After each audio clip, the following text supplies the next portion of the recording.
Disclaimer. We are two regular guys who love to talk Bone Thugs and Harmony. We do not represent Bone Thugs or any Bone affiliate. We are also not Bone Thugs experts. The views and information you hear in this podcast may be based on personal opinion. Please feel free to leave corrections and clarifying information in the comments. And enjoy.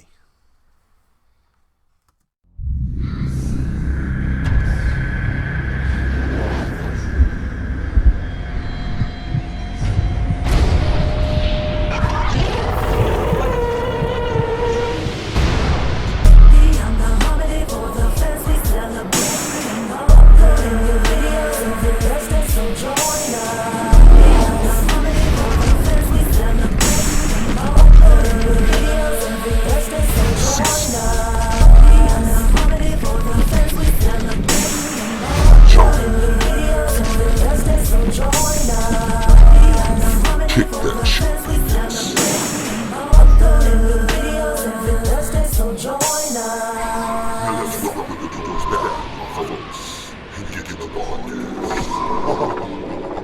What's up, y'all? It's Cecil West, Beyond the Harmony, beyondtheharmony.com, back again with the one and only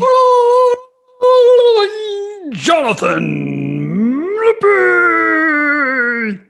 And you know what it is. It is that time. Thug Thursday, season 3. We are back. We are back. Back. Yes, we're back. Back again. I feel like we say we're back as much as Bone Thugs and Harmonies had to say we're back. Hey, we're just keeping in the bone culture, man. Being back is part of the thing. So what's new there, Cecil? Since we're back, where you been? I mean, you know, lining up guests for season 3, debating with John on if we call these seasons or if we drop them randomly. That's a good question. It's a good question for the fans. Like the season format, does that actually, this may settle the dispute between Johnny Boy and Cecil.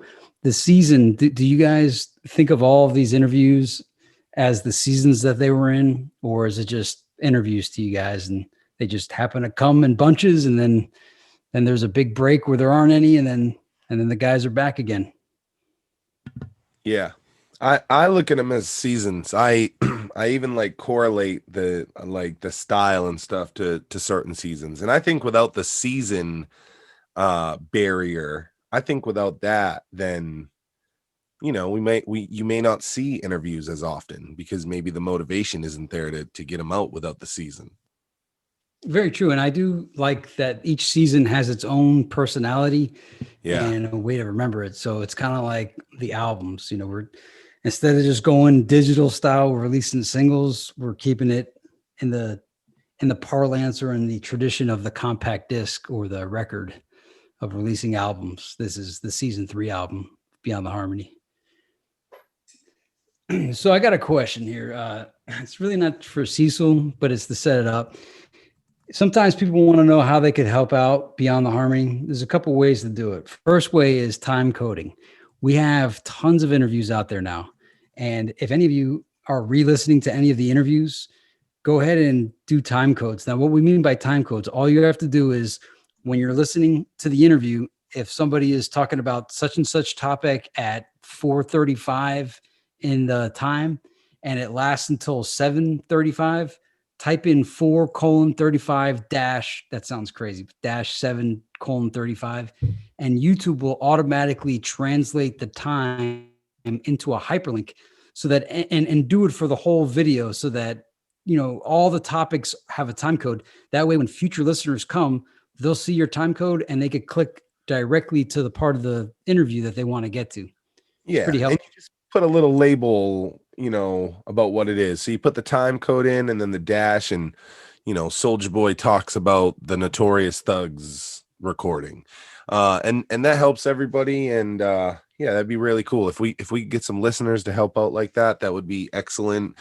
Because even this season, you know, we've had a huge lineup so far. We had Silky Fine last week. Before that, Bruce Hathcock, Freaky G, Jazz, Blaze. And it would be cool if we could quickly just jump to, you know, some of the big points of those interviews.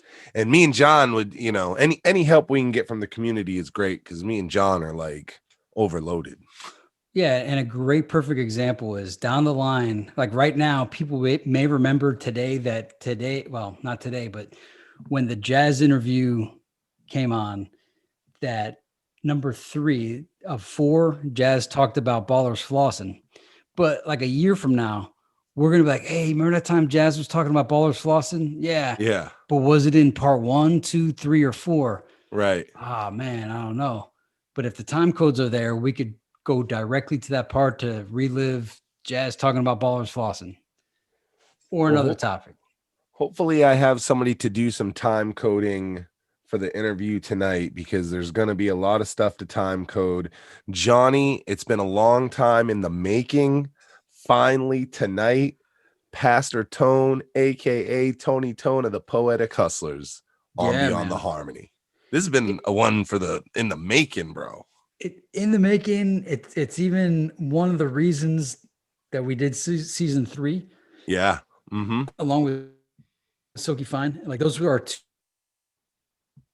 two top people that we want to do season 3, and the fact that we landed Tony Tone to do this interview. And what's really interesting, doing the prep work, and I want to know if you felt the same way. While we interviewed Mo Hart of Poetic Hustlaz, it's so bizarre, like not even bizarre, but the questions that we have for Tony Tone, I feel like some of them are crossover, but it's so different. Two guys that we think are in the Poetic Hustlaz, but the interviews are going to be so different from one another. And it was just kind of like interesting to see how different two guys from the same group. But sometimes we talk about vantage points and different perspectives, Yeah. and how it's important to hear from everybody, because everybody's got a different experience, perspective, life story. And I just found that pretty neat, just to see how different the questions are going to be for both Tony and Mo Hart. Yeah, I even felt like that a little bit, talking to like Jazz versus Archie. Even though they had a completely different role, it was really cool to hear the two perspectives there. So I look forward to tonight. Like you said, season 3 was really built around getting Silky Fine, getting Tony Tone, and then trying to get Donald Cunningham, which I will say I haven't been successful at that yet. I think there was a couple others. I was like, hey, I'd like to get Kermit. Kermit isn't trying to have it. um, but Well, hey, even these are funnier two of the too. big ones though. And And Tony Tone was supposed to, when we announced season 3 a year earlier, Tony Tone was the first guest, and then everything was happening. So he was unavailable. And then it's probably lucky it worked out that way, because with the COVID shit, we became unavailable. And so we started season 3. And I'd hit him up early and just let him know, hey, we're back in case we can make that work. And he was like, yeah, we can make it work out this time. And I was pumped, man. I'm just happy to talk to Pastor Tone, because just his positioning in life, I think, is kind of unique in comparison to like the rest of our alumni. And it will be just really cool to hear, from that point of life, where he's just changed so much as a, from where he was to where he is. yeah, and the life of a pastor. I was friends with a pastor as well, and like the guy, I'm not talking about Tony Tone, but the guy I know, he sleeps like 3 hours a day, because the responsibilities for your flock, for your congregation, it goes beyond just showing up on Sunday. They do so many things for people, and having large families. My friend also has a large family, so I see the responsibilities that go with it. So I completely understand like how it was kind of tough to schedule Tony Tone. Yeah. And for people Oh, that he's a don't busy know the life guy. of pastors, yeah, it, that's what I hope people realize. Like it's more than just talking in church. It's a whole commitment to the community. Well, and outside of that, Tone, they have family businesses. He's an author. He's got a huge family. It's like the fact that we get, whatever we end up with here, 30 minutes, an hour, like whatever we get, the man's time is very, very valuable. So I'm super appreciative that he's going to be on the show tonight, John, and that it finally worked out, and that he's just such an awesome addition to season 3. And I'm pumped to have him on, man. Yeah, absolutely. And he's one of the original Mo Thugs, much like Mo Hart. We saw Yeah, I mean, even Tony. primo Hart, like Tony Tone is like very beginning. Yeah, Like he's pre-Bone Enterprise, and he's been there every step of the way. You think of those interviews of Bone early on, and the fact that Tony Tone was there, and the Crossroads video, and uh shouted out in Faces of Death, and so he's been there. This is definitely one for the books. I don't mean to put you on the spot. I'll give you mine first. Do you have a favorite Tony Tone verse? Mine is obviously, and I've said this a lot of times on the show, and I'm doing this so you could think. Mine is without a doubt, hands down, his verse from Time Will Reveal, the acoustic version. That's my favorite part of the whole Poetic Hustlaz album. But I will say, and I don't know if the listeners out there heard my review of the Pastor Tone Chappelle from the Streets to the Pulpit album, but there's a song on there. I think it's called I Want to Know. And it's the song that he sounds like Nelly on it. And that's of like everything that he's done. But Time Reveals my favorite verse by Tony Tone besides that thing on the Streets to the Pulpit. What's yours, Cecil? I mean, you know me, right? It depends on what kind of mood I'm in, Yep. because obviously like everything on Intro and Insanity is awesome. Like they all came super hard on that. So, I thought that was really, if that's like the mood you're in, or like Searching for Peace, like, because when you hear a song like Searching for Peace and you think of like who Pastor Tone became, it's like, wow, like this is really cool to like realize like who he flowered into, so it's just in what you're I guess trying to listen to. But for the most part, I mean, like stuff like Intro and Insanity, like I loved that. Yeah. And I pointed this out before, but it always kind of blows my mind on how close the sound of Searching for Peace, the chorus matches the East 99 is where you find me. The East 99 is where you find me. And Jesus, can you help us clean our soul because we're searching for peace? It's kind of like the same sound to it. And it's cool. Like I'm not saying that it's a bite. I like that that Poetic Hustlaz was really like the harmony. Mo Thugs was the thuggish ruggish bone, but Poetic Hustlaz really embraced that whole harmony side, but also had street side to it too.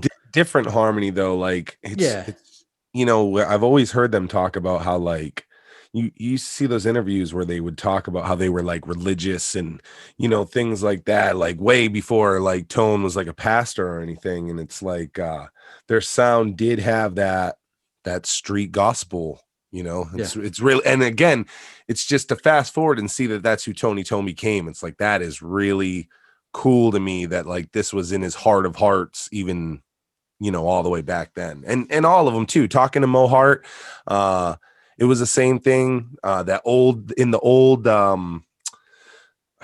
I think it was the collection. No, in the old Mo Thug VHS, when they get to the Poetic Hustlaz part, like even Boogie Nights says, some stuff like that. So very, very cool to see that was like the actual cloth that they were all cut from. Well, absolutely. Just all you got to do is look at the Trials and Tribulations music video. I mean, that was definitely a tribute to the church. Well, before we go and we check out the Trials and Tribulations video, we're going to check out a couple of these commercials during our commercial break. And when we come back, we will be with Pastor Tone. Yeah, nigga. Thug line up in this motherfucker. Yeah, Mr. Salt off leather face. Going down. Nigga, tell motherfuckers fucked up. Let's get high. Yeah. Now my nigga Pop on y'all motherfuckers with thug passion. Rest in peace. Got y'all niggas fucked up. Yeah. We got some new shit, nigga. Check this shit out. It's called.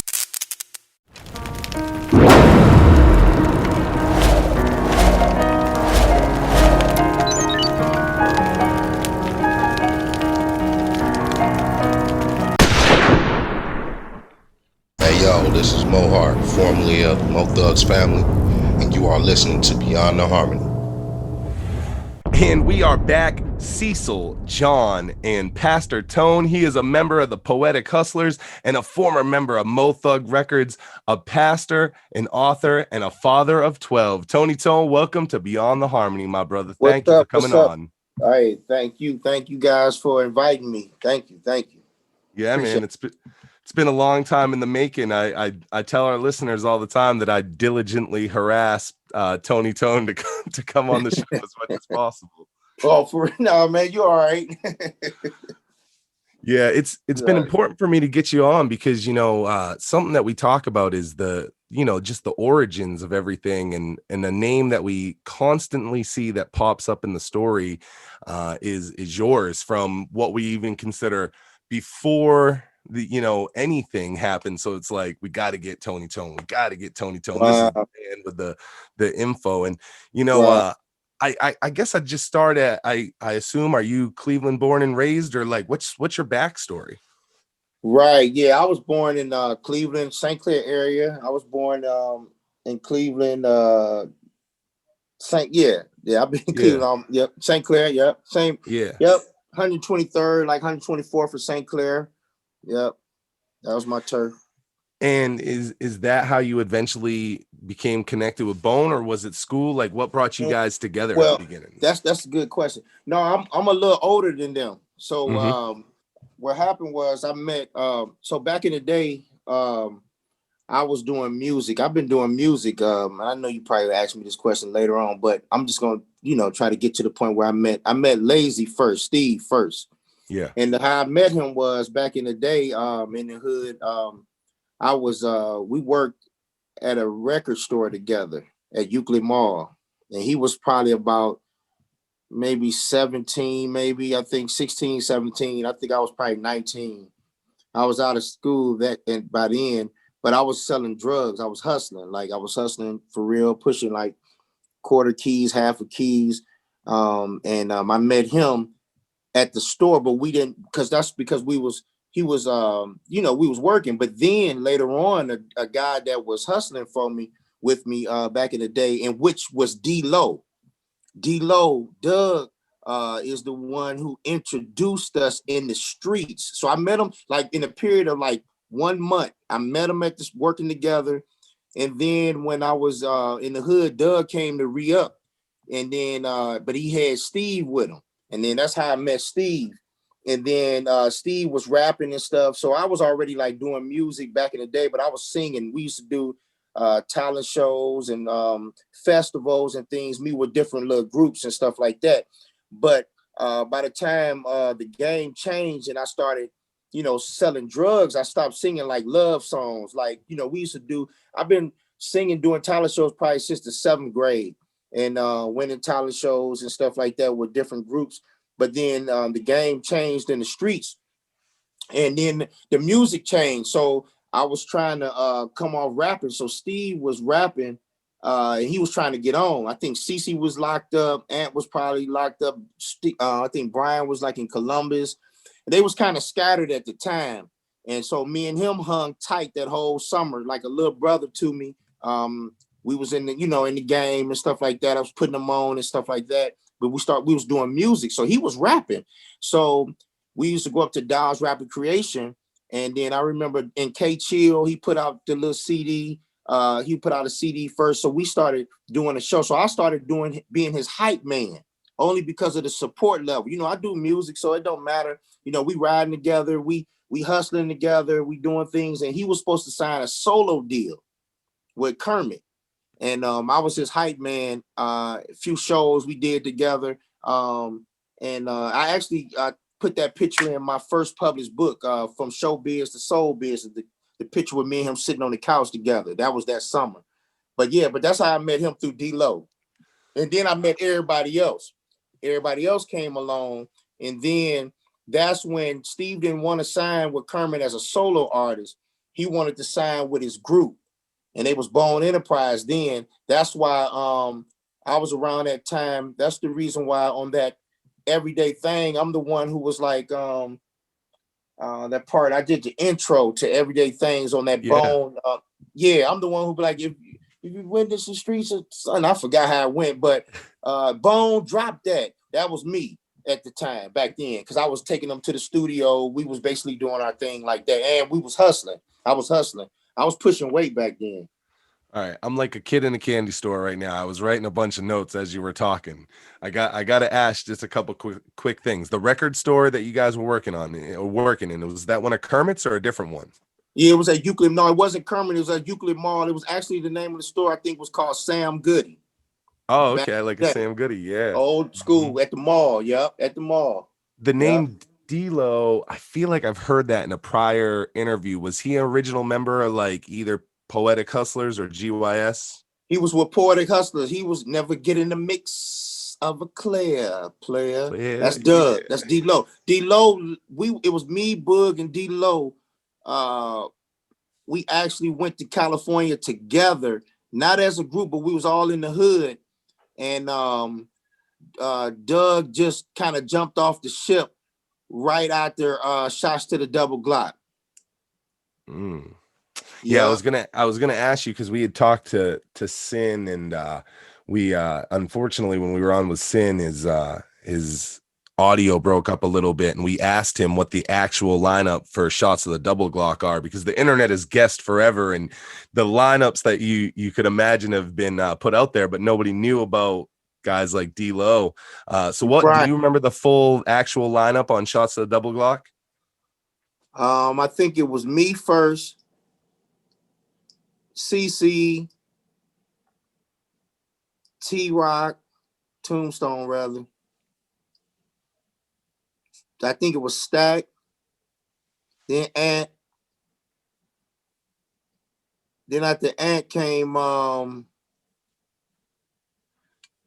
wait a minute, hold on.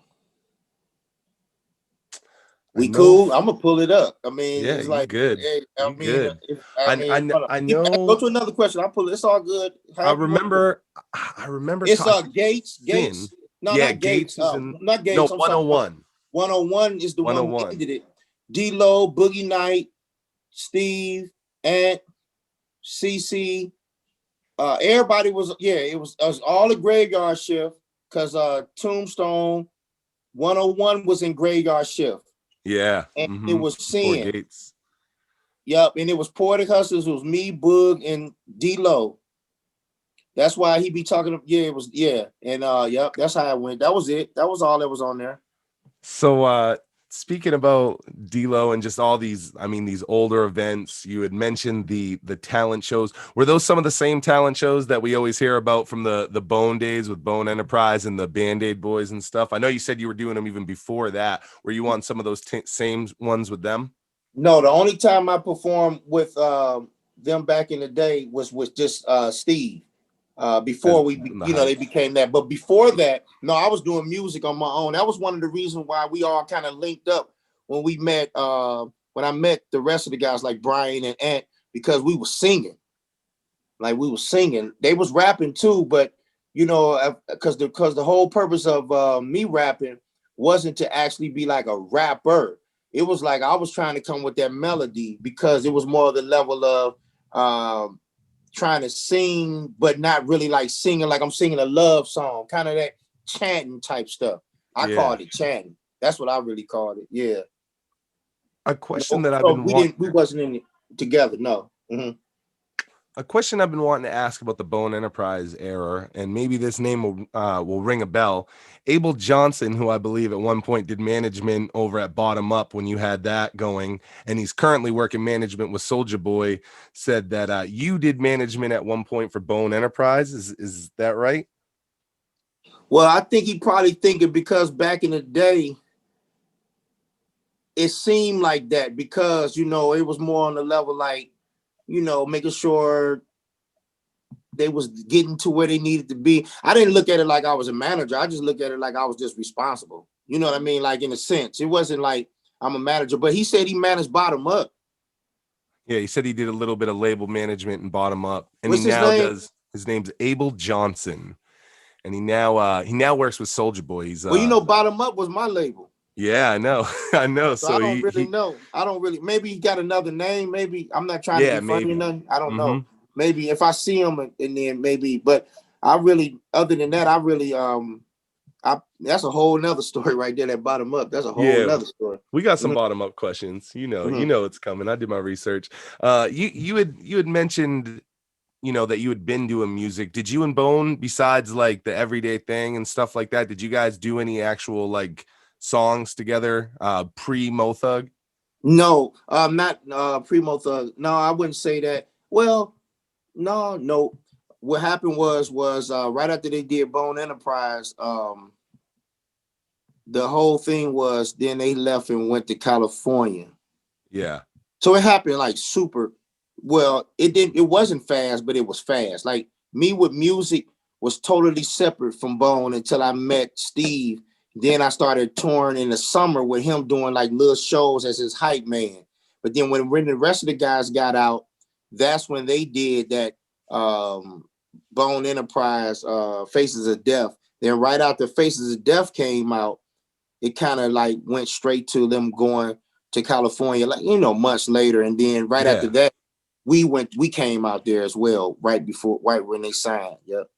So that was actually a question that I was going to talk to you about. Is there's this window of time after Bone is signed, but pre Mo Thug, where you and a few others were like out there with them, and I've Yep. always wondered about like that move. And was there like was that just, hey, we're bringing our boys with us, or was there a purpose to like you and some Yeah. some of the other guys going out? That was a good question. We actually what happened was when they had went out like to California, I was Steve was, he'll keep me posted on what's going on. And instantly it was just like, no, we about to go out of town. So it was a lot of guys that kind of went out of town, some of their homeboys. We kind of like had mutual friends and stuff like that. But we went out of town because once they signed with Easy, everybody was kind of trying to find their way. It wasn't like it wasn't Poetic Hustlaz at the time. Yeah. It was just we all going to California just to get on. For me, I looked at it more like, I've been doing music all my life, and I remember getting kicked out of groups that I started because I was tired of singing other people's songs. I mean, I'm talking about ninth, 10th grade. They kicking me out the group, mutual vote, saying, hey, he got to go. Only because I'm like, man, why are we singing these dudes' songs? We could be writing our own songs. So my mindset was already like, man, I'm about to go out here and find my way. And that's what that was. So actually we was all together. Me, D-Lo, and Boog kind of like was linked up more when we was out there. It was a lot of people out there at the beginning. We was like, we was struggling for real, but it was worth the struggle. I gave up my apartment. I already was cool. Like, meaning like, it wasn't like I was just like thirsty. It was like I was already like by me, being in the game and stuff like that. Like, hey, man, I got my own spot, but I'm gonna leave everything, come out here and pursue this career. And we became Poetic Hustlaz. And actually, when we became Poetic Hustlaz only because we the vibe was there. I knew Boog. Me and Boog went to school together. And I knew D-Lo because D-Lo, we stayed in the same neighborhood. And so prior to that, we wasn't together at all, like as far as musically. We came together. Mm-hmm. So was Poetic Hustlers, it sounds like, was that formed, pre Mo Thug? It sounds like it was set up like a little before Yeah. Mo Thug. Yeah, Yeah, it was okay. So actually when Easy came to Cleveland. Well, actually what happened was we was in California. And when we went out there, everybody was writing, everybody was vibing, everybody, we was in the studio and at them, they was working on when they came home, they shot the videos, Thuggish Ruggers blew up, all that. So they came home. So then we went back out to California. So it really wasn't to the point. They was like they came out and like literally in like 4 weeks, it just was like bone mania. It was just like 1 minute they was just nobody. And as we doing little clubs and stuff, they was all, but prior to that, it was more or less like we gonna come up with a group. And Bud came up with the name called Hustla'z Poet. He was like, we should just be Hustla'z Poet. And then I was like, nah, man, I think we should be Poetic Hustlaz. I said, because I had the hustler mindset because I was fresh from, I mean, we bought the plane tickets with the money that I hustled with, you know. So it was like, that's how we got out there. And we was going, you know, struggling. And I remember my wife, well, she my wife now, but back then she was just my home girl. And I remember this how old this was. She used to send me Western Union me like $50, $100 and stuff like that, you know, just to try to survive. But other than that, that's how we became Poetic Hustlaz, because I'm like, man, we hustling, and then the poetic can like kind of like talk about how we feel, you know, because they, you know, they was thugs, Bone Thugs and Harmony, but it's like, but man, nah, it ain't so much that I'm a thug, you know, I was more of a hustler. So it was like, you know, Poetic Hustlaz. We could talk about how we feel. Beyond the harmony for the fans we celebrate.